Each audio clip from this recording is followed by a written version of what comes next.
Hi guys. आज हम नया टॉपिक स्टार्ट कर रहे हैं और टॉपिक का नाम है स्टैटिक्स अर्थात सांख्यिकी।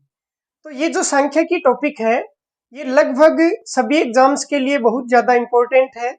जैसे आप स्टेट लेवल की एग्जाम देते हैं या फिर सेंट्रल लेवल की एग्जाम देते हैं तो उसमें स्टैटिक्स जहाँ पे भी आपके सिलेबस में लिखा हुआ है उन सभी के लिए, चाहे एएसओ की एग्जाम हो, चाहे फर्स्ट ग्रेड की एग्जाम हो या एलडीसी वगैरह की एग्जाम हो, जहाँ पे भी स्टैटिक्स आता है वहां पे आपको ये टॉपिक बहुत ही ज्यादा लाभदायक होने वाला है।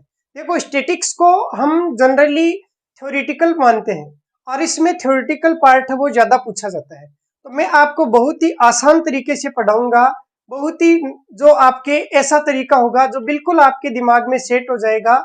मारवाड़ी तरीके में आपको हंसाते हुए, जनरल उदाहरण देते हुए स्टैटिक्स पढ़ाऊंगा। तो सबसे पहले हम शुरुआत करते हैं कि ये स्टैटिक्स आखिर है क्या, ये क्या चीज है। तो वैसे देखें तो ये एक विज्ञान है और एक सब्जेक्ट के रूप में भी है। तो इस शब्द की उत्पत्ति कहाँ से हुई, कौन स्टैटिक्स के जनक है, इससे शुरुआत करते हैं। तो एक आपके सामने नाम लिखा हुआ है, गोटफ्राइड आकेनवाल। तो ये गोटफ्राइड आकेनवाल है, इन्होंने सबसे पहले 1749 में स्टैटिक्स शब्द का प्रयोग किया था। इसी कारण से गोटफ्राइड आकेनवाल को स्टैटिक्स का जनक माना जाता है। ठीक है, तो ये शब्द आपको याद रखना है, गोटफ्राइड आकेनवाल। ध्यान रखिए, गोटफ्राइड आकेनवाल है वो स्टैटिक्स के पिता कहलाएंगे। और उसके बाद में हम देखते हैं कि ये जो स्टैटिक्स शब्द है इसका क्या अर्थ है और ये किन शब्दों से मिलकर बना हुआ है। तो अगर मैं इसको टुकड़ों में तोड़ता हूं तो एक शब्द आपके पास में आता है स्टेट, STATE। स्टेट का मतलब होता है राज्य, अर्थात पुराने समय में जहां पे राज्य हुआ करते थे, स्टेट हुआ करते थे, तो उन स्टेट से या तो रेवेन्यू का कलेक्शन होता था या फिर वहां के जनसंख्या के जो आंकड़े हैं या फसल खराबे के जो आंकड़े हैं उनके लिए एक अलग से विभाग बना होता था और उसी विभाग का नाम है वो स्टैटिक्स डिपार्टमेंट होता था।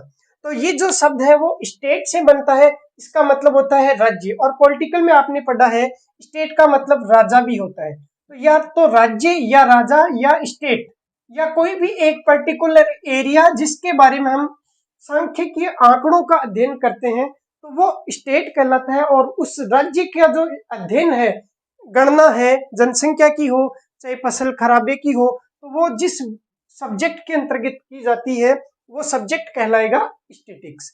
अब ये सबसे पहले तो हम देखते हैं कि ये कौन कौन से शब्द से बना हुआ है स्टैटिक्स।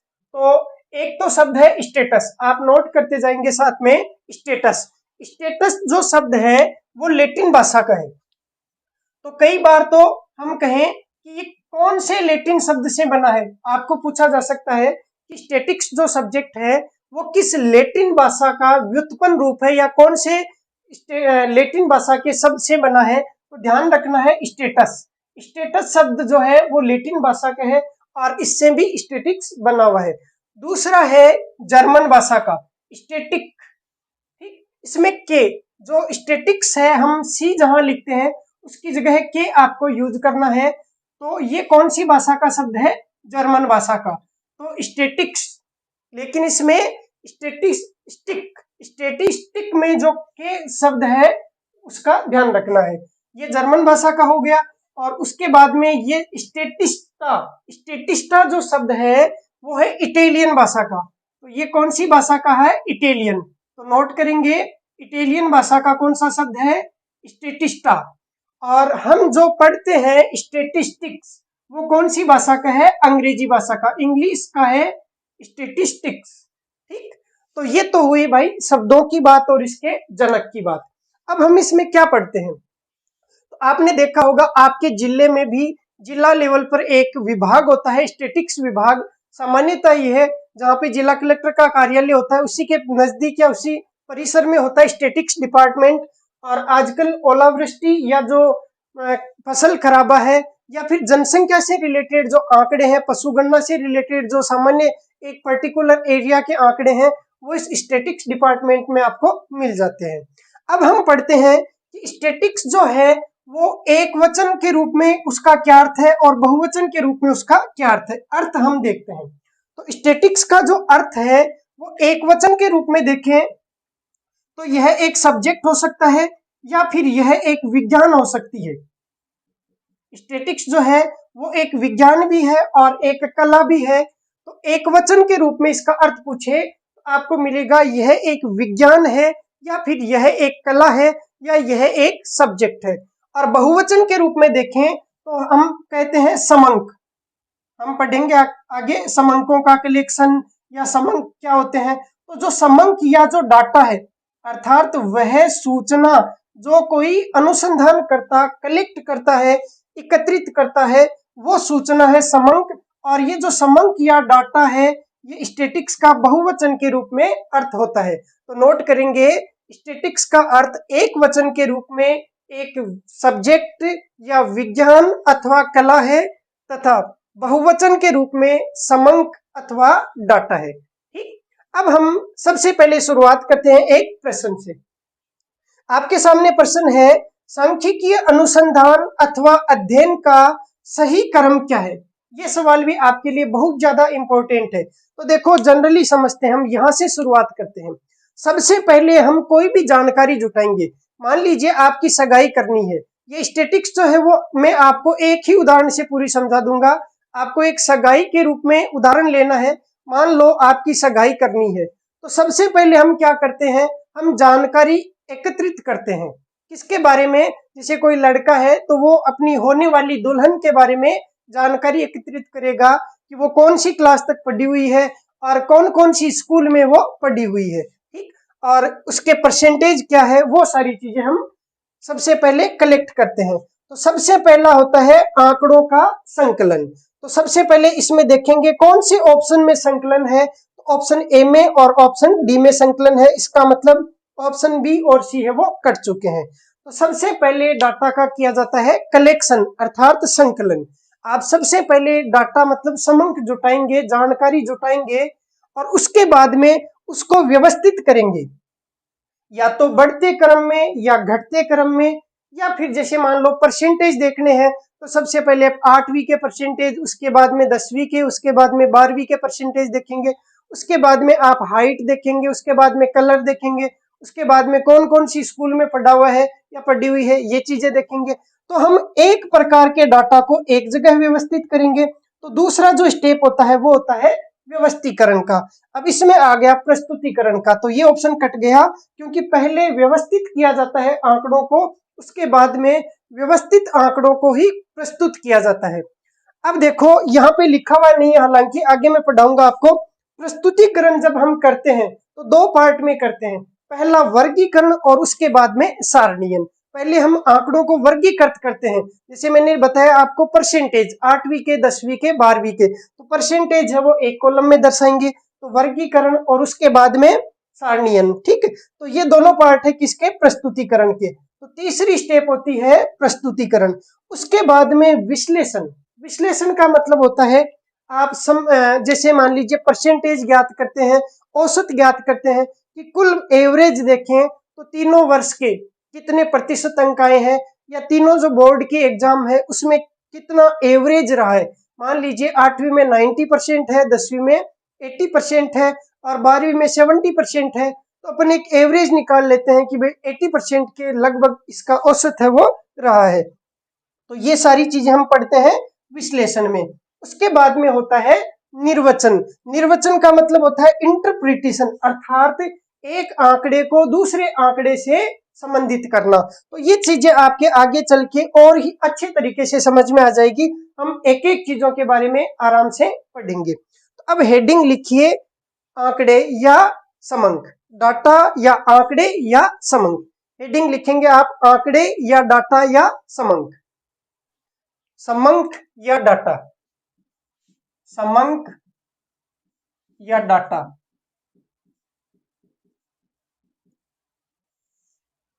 तो समंक का क्या अर्थ होता है, तो हम जब संधि विच्छेद करते हैं तो सम प्लस अंक, अर्थात समान प्रवृत्ति के जो अंक होते हैं उन्हें हम समंक कहते हैं। इसमें एक तो शब्द आया समंक का मतलब समान प्रवृत्ति। इसमें तीन चीजें आनी चाहिए। देखो, एक तो अंक, अंक का मतलब होता है संख्यात्मक मान, अर्थात इसमें संख्यात्मकता होनी चाहिए। तो संख्यात्मक मान होना चाहिए। दूसरा, सम प्लस अंक समान प्रकृति के होने चाहिए। इसका मतलब उसमें हम तुलना कर सकें। जैसे समान प्रकृति के हैं तभी हम तुलना कर पाएंगे। जैसे एक व्यक्ति के बारे में कहा गया कि यह गोरा है और दूसरे व्यक्ति के बारे में कहा गया कि यह बहुत ज्यादा इंटेलिजेंट है, तो हम तुलना नहीं कर पाएंगे। क्यों? क्योंकि गोरे व्यक्ति की तुलना गोरे व्यक्ति से की जा सकती है और जो इंटेलिजेंट है उस व्यक्ति की तुलना इंटेलिजेंट व्यक्ति से की जा सकती है। तो उसमें सहजातीयता भी होनी चाहिए। एक तो होना चाहिए संख्यात्मक मान, दूसरा होना चाहिए सहजातीयता, और तीसरी हम क्या करेंगे, इनमें तुलना करेंगे तो तुलनात्मकता। ये तीन चीजें अगर किसी संख्या में या किसी जानकारी में है तो हम कहेंगे वो चीज क्या होगी, समअंक होगी। तो सम प्लस अंक पता चल गया कि तीन चीजों का होना बहुत ज्यादा आवश्यक है। तो हम जैसे एक उदाहरण लेते हैं, आप बताएंगे कि ये समअंक है या नहीं है। जैसे लिखा हुआ है कि सीता बहुत ज्यादा सुंदर है, सीता बहुत ज्यादा सुंदर है, तो क्या ये समअंक होगा या नहीं होगा। तो सबसे पहले हम चेक करते हैं कि संख्यात्मक इसमें मान होना चाहिए। तो यहाँ पे कोई भी संख्या है क्या, नहीं है, तो पहली कंडीशन ही पूरी नहीं हो रही, तो ये समअंक नहीं होगा। दूसरा कहा गया कि राम ने हिंदी में 50 अंक प्राप्त किए। अब आप बताइए कि क्या ये समअंक है। तो यहाँ पे पहले तो लिखा हुआ है राम ने हिंदी में 50 अंक प्राप्त किए, तो संख्यात्मक मान है बिल्कुल 50 अंक, ये एक संख्या है। दूसरा, सहजातीयता, तो क्या यहाँ पे सहजातीयता है क्या 50 अंक। चलो सहजातीयता का पता नहीं चल रहा, तो अब हम चेक करते हैं इसमें तुलना की गई है क्या। 50 अंक प्राप्त किए हिंदी में, लेकिन किस विषय से ज्यादा या किस विषय से कम प्राप्त किए, तो यहाँ पे कोई तुलना नहीं है, ना ही यहाँ पे सहजातीयता है, तो इस कारण से ये भी समअंक नहीं है। अब एक उदाहरण लेते हैं सहजातीयता का। जैसे गोपाल ने हिंदी में 25 अंक, जबकि रहीम ने, और यहाँ पे विषय चेंज कर देते हैं, अंग्रेजी में 30 अंक प्राप्त किए। अब आप देखेंगे कि गोपाल ने हिंदी में 25 अंक, तो संख्यात्मक मान है, यहाँ पे भी संख्यात्मक मान है। फिर कहा गया सहजातीयता, तो सहजातीयता का अपने को पता चलेगा कि जब हम तुलना कर रहे हैं तो दो समान जाति की जानकारी में तुलना करनी होती है। तो यहाँ पे एक तो है हिंदी विषय, जबकि दूसरा कौन सा है, अंग्रेजी विषय। तो यहाँ पे सहजातीयता है क्या, विद्यमान नहीं है, इस कारण से ये भी समअंक नहीं है। हालांकि इसमें तुलना है, हिंदी में 25 अंक और इसमें 30 अंक, तो तुलना के लिए सबसे पहले जरूरी होना चाहिए सहजातीयता। तो यहाँ पे सहजातीयता नहीं है, इस कारण जो तुलना हो रही है वो सही नहीं हो रही। क्या पता इंग्लिश बहुत ज्यादा टफ होती होगी और उसके 30 अंक आए होंगे, या इंग्लिश बहुत ज्यादा इजी है और फिर 30 अंक आए हैं।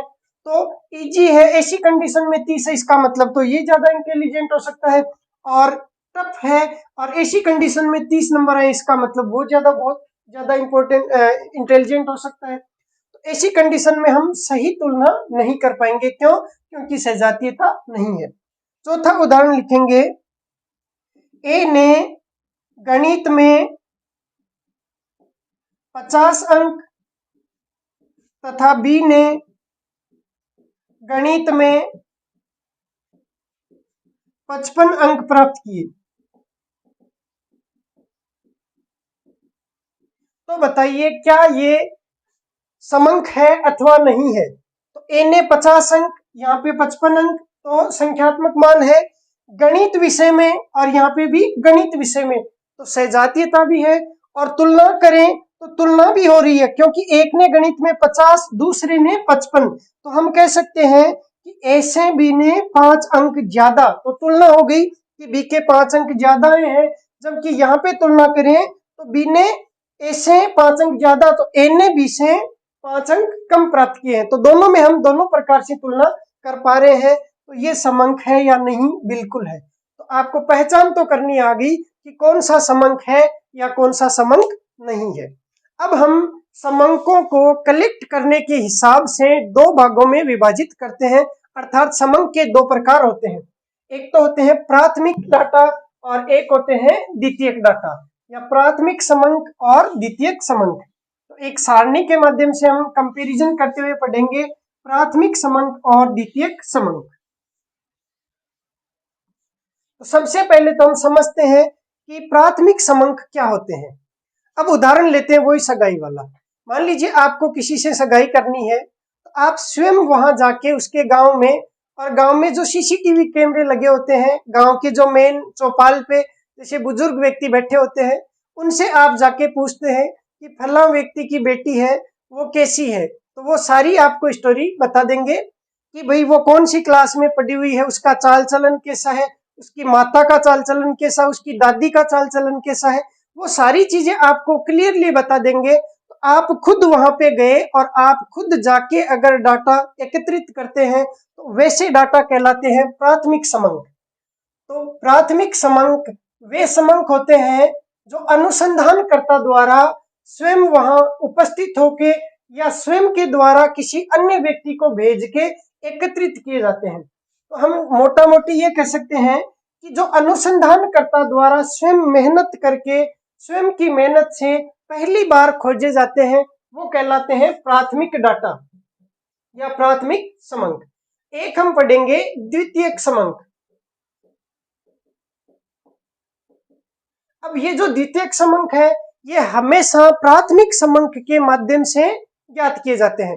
जैसे उदाहरण के लिए मान लीजिए मैट्रिमोनियल जो है उस पे आपने एड देखा कि एक सुंदर कन्या के लिए सुंदर सा लड़का चाहिए, उसकी हाइट इतनी है, रंग ऐसा है और उसके प्रतिशत अंक ये है, इतना मंथली उसका पैकेज है। तो अगर आपने अखबार में पढ़ के या किसी पत्रिका में पढ़ के या टीवी पे एड देख के या फेसबुक पे या व्हाट्सएप ग्रुप पे कहीं से अगर अन्य स्रोत से आपने डाटा कलेक्ट किए हैं और वो डाटा किसी और व्यक्ति ने उपलब्ध करवाए हैं, तो वो कहलाएंगे द्वितीयक समंक। अर्थात जो पहली बार नहीं खोजे गए हैं, किसी दूसरे व्यक्ति ने खोजे थे और उसको आपने कॉपी कर लिया, तो वो कहलाएंगे द्वितीयक समंक। तो सबसे पहले लिखेंगे इसमें प्राथमिक डाटा में वे डाटा, मैं बोल देता हूं आप नोट कर लीजिए, वे डाटा जो अनुसंधानकर्ता द्वारा, वे डाटा जो अनुसंधानकर्ता द्वारा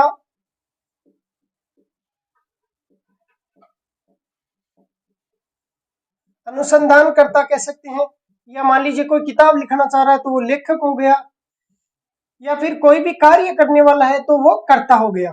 अनुसंधानकर्ता या लेखक या कर्ता द्वारा पहली बार या स्वयं द्वारा एकत्रित किए गए हो,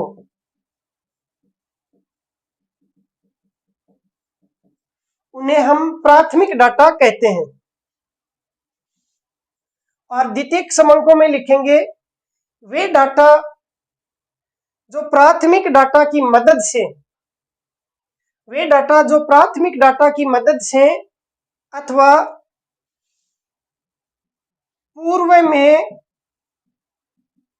प्रकाशित अथवा अप्रकाशित स्रोत जैसे समाचार पत्र, लेख, पत्रिका, पुस्तक, इंटरनेट, रेडियो आदि से एकत्रित किए गए हो,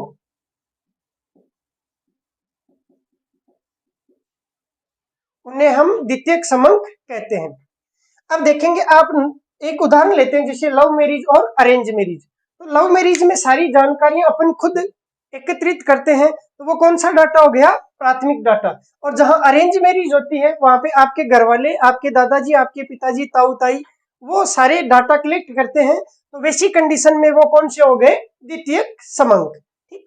अब दूसरा उदाहरण लिखते हैं। देखो, ऐसी कंडीशन में जहां पे आप प्राथमिक डाटा एकत्रित कर रहे हैं तो आपको खुद वहां पे जाना पड़ेगा, तो आपकी बाइक का पेट्रोल भी जलेगा अथवा आपकी कार का पेट्रोल भी जलेगा, तो आपको ज्यादा मेहनत करनी पड़ेगी, ज्यादा खर्चीला भी होगा। तो लिखेंगे इसमें प्राथमिक डाटा या प्राथमिक समंकों का संग्रहण, प्राथमिक समंकों का संग्रहण अपेक्षाकृत महंगा या खर्चीला, इंग्लिश में कहेंगे एक्सपेंसिव होता है। इसमें लिखेंगे जबकि द्वितीयक समंकों का संग्रहण अपेक्षाकृत प्राथमिक समंकों से आसान अथवा कम खर्चीला होता है। किसी दूसरे को पूछ लिया या पत्र पत्रिका में पढ़ लिया तो इजी भी है और खर्चीला भी कम है। इसमें तीसरा बिंदु लिखेंगे प्राथमिक समंकों में प्राथमिक समंक अधिक विश्वसनीय होते हैं।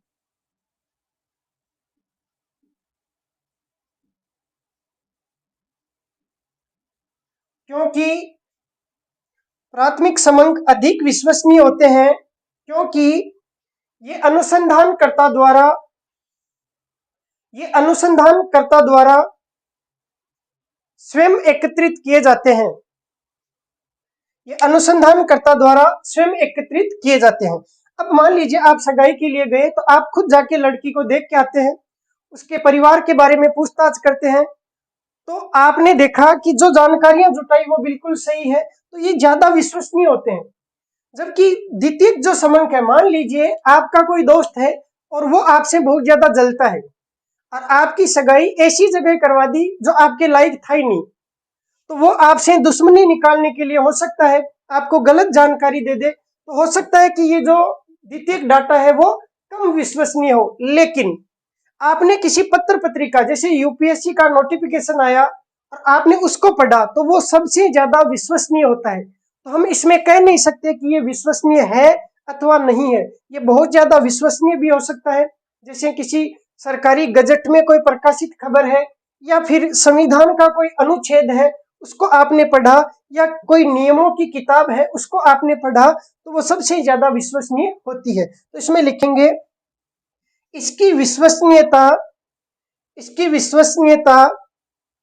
एकत्रित किए जाने वाले स्रोत पर निर्भर करती है।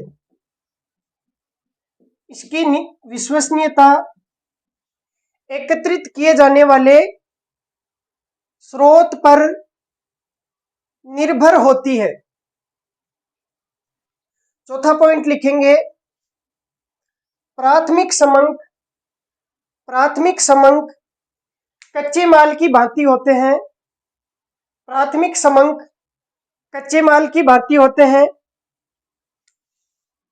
जबकि इधर लिखेंगे द्वितीयक समंक निर्मित प्रोडक्ट अर्थात निर्मित उत्पाद की भांति होते हैं। और फिर अगला पॉइंट हम पढ़ेंगे अगली क्लास में, क्योंकि वो थोड़ा बड़ा पॉइंट है। प्राथमिक समंकों को एकत्रित करने की विधियां कौन कौन सी है, और फिर पढ़ेंगे द्वितीयक समंकों को एकत्रित करने की विधियां कौन कौन सी है। तो पहली क्लास शुरुआत हमने की है। ये क्लास कैसी लगी आप कमेंट बॉक्स में कमेंट करके जरूर बताइएगा, और मैं आपसे वादा करता हूँ ये क्लासें आपको बहुत ही अच्छे से समझ में आएगी। आप जुड़े रहिए इस YouTube चैनल के साथ में। धन्यवाद।